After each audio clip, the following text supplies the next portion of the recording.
क्या आपको पता है टीसी सर स्वयं लोगों को समझा समझा कर हार जाते हैं, समझा समझा कर थक जाते हैं। साथियों, एक अनुरोध करूंगा आपसे, प्रार्थना करता हूँ। मैं एक बहुत बड़ा अनुरोध आपसे करना चाहता हूँ।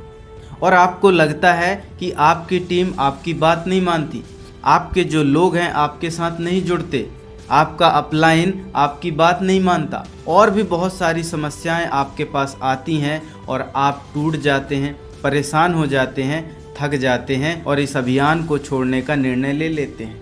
लेकिन मैं आपको बताना चाहता हूँ, जो इस अभियान को इस लेवल पर लेकर आए हैं और जो इस अभियान को 25 साल में एक क्रांतिकारी अभियान बनाए हैं, उनकी भी लोग आज बात नहीं मानते। लेकिन वो क्या करते हैं, वो लगातार डटे हुए हैं। आप जानते हैं टीसी सर बहुत बार निवेदन करते हैं और बहुत तरीके से निवेदन करते हैं। पहला निवेदन करते हैं, गुरुकुल में आओ तो व्यवस्थित आओ और ध्यान पूर्वक सुनो, ध्यान पूर्वक उपस्थिति रखो। प्रार्थना करता हूँ, इस गुरुकुल सेशन में आप थोड़ा सक्रिय होकर बैठे।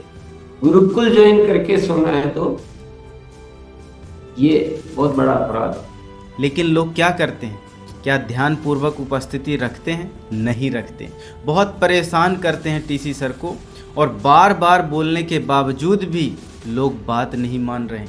आज आप देखिए, गुरुकुल में ऐसे बहुत सारे लोग आते हैं जिनको हम बार बार ये बोलते हैं कि अपने मोबाइल को आड़ा कर लीजिए, अपने बैकग्राउंड को अच्छा कर लीजिए और जिस टॉपिक पे बात की जा रही हो, जैसा आपसे सवाल किया जा रहा हो, उसी का जवाब देना है। लेकिन कुछ चंद लोग ही बातों को मानते हैं। बहुत सारे ऐसे लोग होते हैं जो सोते सोते प्रोग्राम को अटेंड करते हैं, कहीं बैठे हैं तो प्रोग्राम अटेंड करते हैं, कहीं वॉकिंग करते हैं तो प्रोग्राम अटेंड करते हैं। मतलब कहा जाए तो मतलब कोई प्रोफेशनल तरीका नहीं है, बस गुरुकुल में आते हैं और चले जाते हैं। टीसी सर दिखाते हैं कि देखो, ये एक ऐसा व्यक्ति है जिसको ध्यान ही नहीं है कि मेरे बारे में बात किया जा रहा है और इसको पूरा ऑल ओवर इंडिया देख रहा है, इसको बिल्कुल ध्यान नहीं है। अब ये बोलेंगे कि मैं इस अभियान में बहुत बड़ा बन गया, मेरी सफलता प्राप्त कर ली, कि मैं हेल्दी हो गया। बताइए, आप पड़ेगा? भले ही उनसे 10 गुना अच्छी बात बोल रहे थे। अब देखिए, अब ये बात बोलेंगे तो प्रभाव पड़ेगा कि नहीं पड़ेगा? तो ये एक पॉइंट, केवल एक पॉइंट। और इसका बैकग्राउंड भी सही नहीं है। वहीं पर दूसरे व्यक्ति से प्रश्न क्या किया जा रहा है, उसको खुद को ही पता नहीं है कि मेरे से क्या पूछा जा रहा है और कुछ भी जवाब दिए जा रहे हैं। जय अर्चन श्री साथी को सर, हम भी नहीं जानते थे, बनाने के लिए हम भी अभ्यास करेंगे। अच्छा से अभ्यास कर रहे हैं पहले से भी, अब ज्यादा करेंगे सर। आप अभी भी नहीं जान रहे हो बच्चे? नहीं जानते हैं सर। नहीं, अभी जाने ना तो उसको ठीक करिए। ठीक है मैम। और वहीं पर टीसी सर ये भी दिखाते हैं कि जो ध्यान पूर्वक आता है, सही तरीके से उपस्थिति रखता है, अपना बैकग्राउंड अच्छा बनाता है, उसकी पोजीशन देखिए कितने बढ़िया तरीके से ये व्यक्ति लगता है और कितने बढ़िया तरीके से इसका प्रेजेंटेशन लगता है। इस व्यक्ति को यदि पूरा हिंदुस्तान देखेगा, गुरुकुल में आके कोई बड़ा शख्सियत आके देखेगा, चेक करेगा, तो इस व्यक्ति को कहेगा कि हाँ, ये सही तरीके का एक ऐसा पर्सन है जो सही तरीके की बातों को मानता है और अपने जीवन में भी तरक्की करता है। ये लोग कभी तरक्की नहीं कर सकते जो टीसी सर की बातों का उल्लंघन करता है। कुछ ही लोग यहाँ से फ़ायदा उठाते हैं और आगे बढ़ते हैं। लेकिन टीसी सर की गुहार क्या है, आवाज़ क्या है कि एक एक साथी सफल हो, आगे बढ़े। वो परेशान होते हैं, उनको दर्द होता है कि इतने बार बताने के बावजूद भी लोग मेरी बात नहीं मानते। और टीसी सर अगला निवेदन क्या करते हैं कि इस अभियान को बिजनेस मत कहिए। इस शब्द को बदलवाने में 5 साल तो मुझे हो गए। अभियान से इज्जत बढ़ती है या बिजनेस से इज्जत बढ़ती? अभियान से छवि अच्छी होती है, बिजनेस से अच्छी?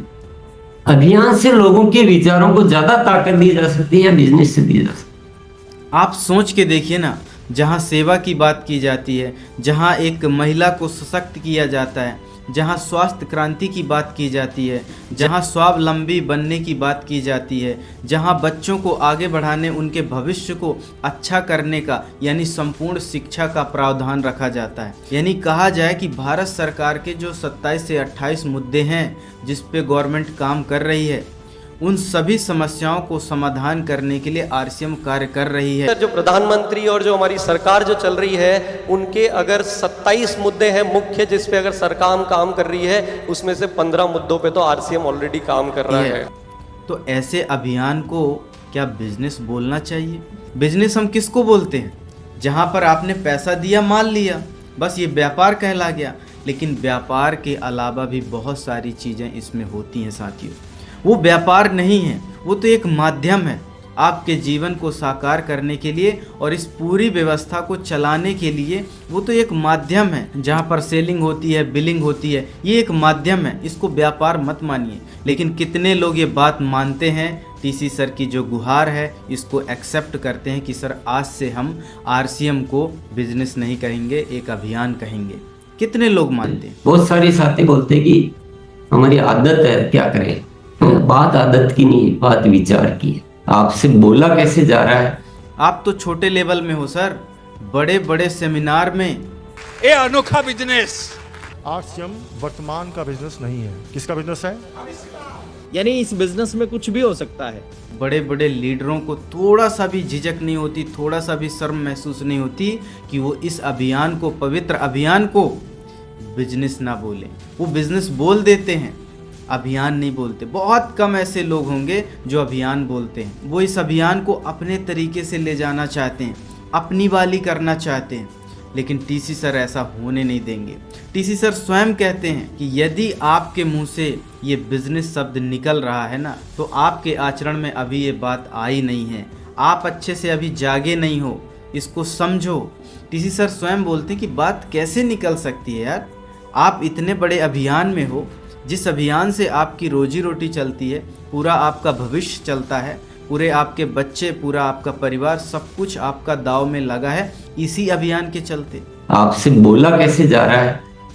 और बोल निकल गया, चलो आदत से निकल गया, कोई बात नहीं है, पर निकलने के बाद याद तो आ जाएगी नहीं मेरे से गलत निकल गया। अवेयरनेस आएगी तो धीरे धीरे ठीक भी होगा।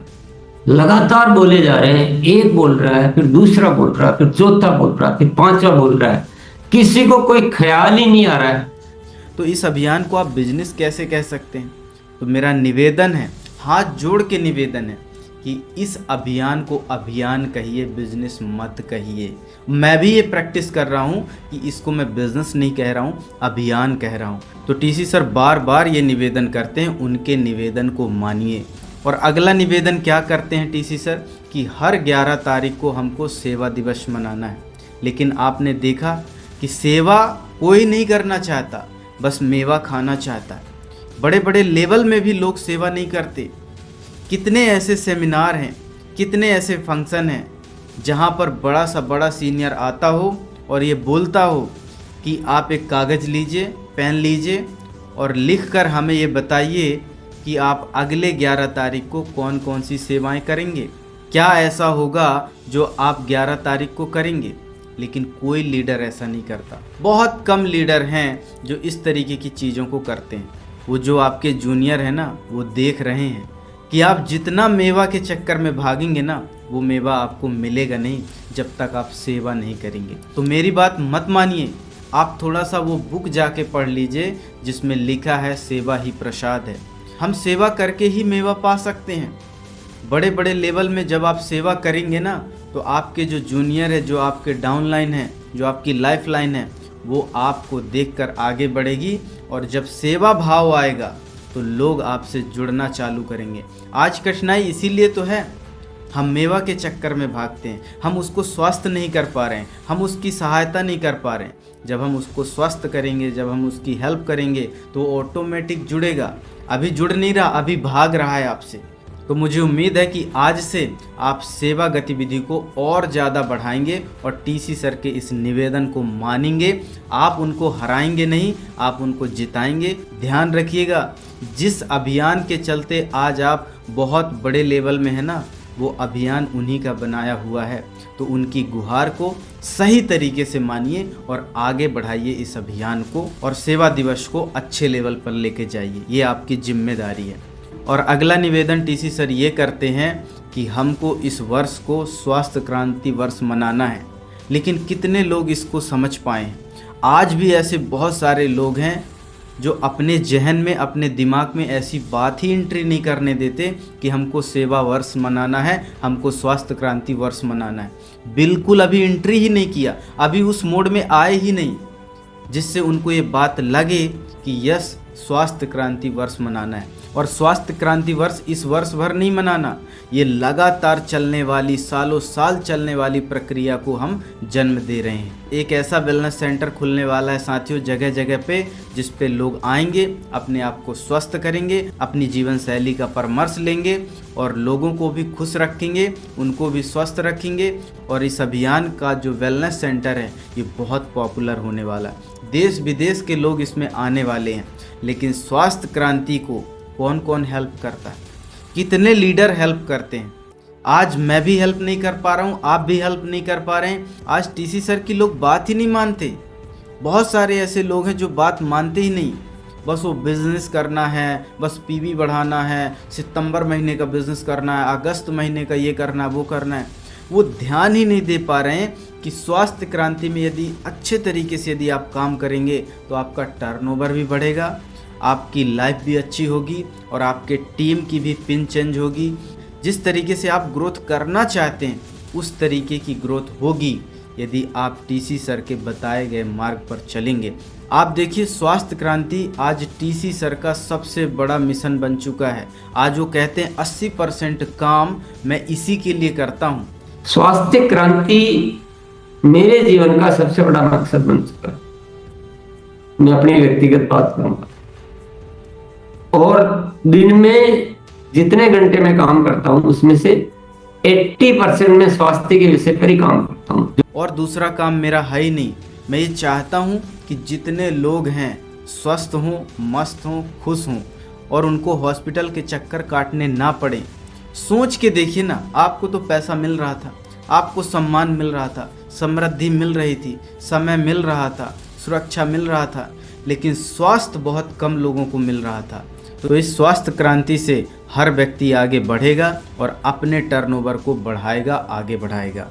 और अगला निवेदन टीसी सर क्या कहते हैं, बार बार कहते हैं कि सभी को गुरुकुल में आना है, एक रूप शिक्षा को सारे देश में फैलाना है, सभी व्यक्तियों को एक जैसी जानकारी मिलनी चाहिए। इसीलिए व्हाट्सएप का जन्म हुआ, इसीलिए अलग अलग एजुकेशन सिस्टम का जन्म हुआ। इसी तरीके से गुरुकुल में लोग थोड़े थोड़े आने चालू हो गए हैं। अभी भी पूरी तरीके से लोग नहीं आते। पूरा आरसीएम परिवार गुरुकुल को सिस्टम में ले ले, पूरा आरसीएम परिवार, तो जो काम में जितना टाइम लगना है उसका 25% टाइम लगेगा।